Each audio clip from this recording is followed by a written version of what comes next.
সকলকে জানাই জয় যিশু। কলসীয় 4 অধ্যায়। শেষ উপদেশ। তোমরা কৃতজ্ঞ ও সতর্ক হয়ে প্রার্থনায় নিজেদের ব্যস্ত রেখো,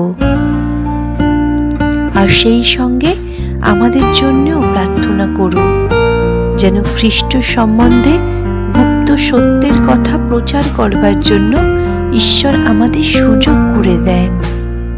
সেই গুপ্ত সত্যের জন্যই তো আমাকে বন্দী করা হয়েছে।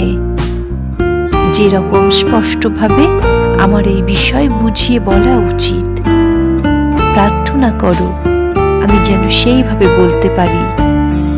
যারা ঈশ্বরের লোক নয় তাদের সঙ্গে বুদ্ধি ব্যবহার করে চলো, এবং খ্রিস্টের বিষয়ে সাক্ষ্য দেবার প্রত্যেকটা সুযোগ কাজে লাগাও। তোমাদের কথাবার্তা সব সময় মধুর এবং নুন দেওয়া খাবারের মতো গ্রহণযোগ্য হোক, যেন কাকে কিভাবে উত্তর দেবে তা তোমরা বুঝতে পারো।